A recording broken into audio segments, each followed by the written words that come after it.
జాలర్లకు జీవనోపాధి కల్పించే ఉద్దేశంతో నిర్మిస్తున్న ఉపాడి ఫిషింగ్ హార్బర్ నిర్మాణంలో లోపాలు బయటపడ్డాయి. దానివలన మేలు కంటే నష్టాలు ఎక్కువగా కనిపిస్తున్నాయి. ఇంతకీ ఆ లోపాలేంటి? ఆ పరిస్థితి ఎందుకు వచ్చింది? కాకినాడ జిల్లా ఉప్పాడ సమీపంలో ఫిషింగ్ హార్బర్ నిర్మాణం దాదాపు 90% పూర్తయింది.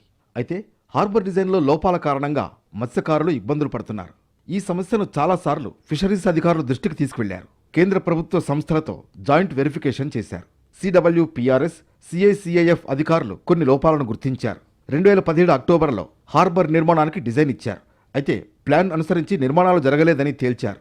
ఉప్పాడ తీరంలో అమీనాబాద్ దగ్గర 2500 బోట్లు నిలిపి ఉంచేందుకు వీలుగా సుమారు 289 కోట్ల అంచనాతో 2017లో ఈ హార్బర్ నిర్మాణాన్ని ప్రారంభించారు. ఇప్పటి వరకు దాదాపు 90% పనులు పూర్తయ్యాయి.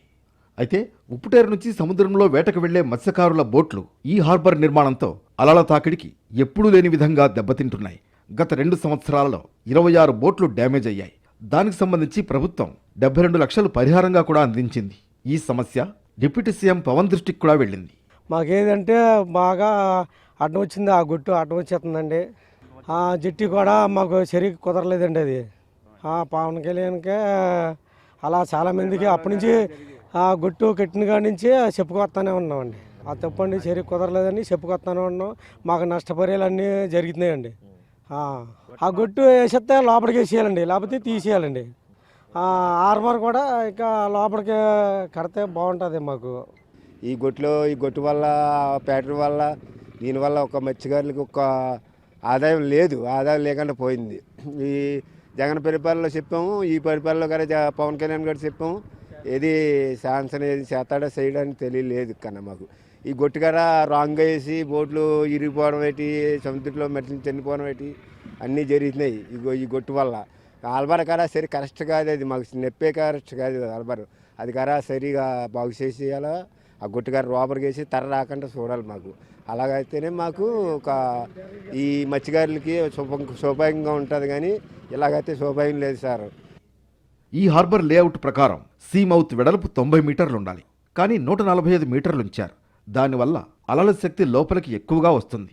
తక్కువ లోతు ఉండడం వల్ల అలలు ఎగిసిపడుతున్నాయి. అలాగే నిర్మాణంలో వాడిన రాళ్లు, టెట్రాపెడ్ వెయిట్ డిజైన్కి భిన్నంగా ఉన్నాయి. దానివల్ల హార్బర్ నిర్మాణం బలంగా లేదని నిపుణుల అధ్యయనంలో తేలింది.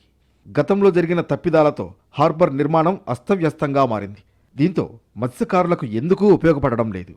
ముఖ్యమంత్రి గారు తన ఉప ముఖ్యమంత్రి ఇద్దరు శ్రద్ధ పెట్టి ఆ ఇష్యూస్ ని రిజాల్వ్ చేస్తారని ఆయన మాటగా నన్ను ఈరోజు పంపించడం జరిగింది. అందుకే నేను వచ్చి పర్సనల్ గా మాట్లాడాను. ఆయన మాటగా ఆయన ఏం చెప్పదలుచుకున్నారనేది నాకు పంపించి ఇది చెప్పండి నా తరపు నుంచి.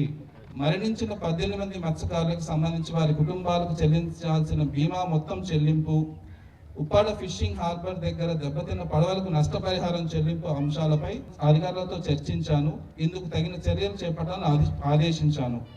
మొత్తానికి జాలర్లకు ఉపయోగపడుతుందనుకున్న ఫిషింగ్ హార్బర్ నిర్మాణం అస్తవ్యస్తంగా మారింది. మార్పులు చేర్పులు చేయకపోతే లాభం కన్నా నష్టం ఎక్కువగా ఉంటుందన్న అభిప్రాయం వ్యక్తమవుతోంది. దీనిపై ప్రభుత్వం ఎలాంటి నిర్ణయం తీసుకుంటుందన్నది చూడాలి.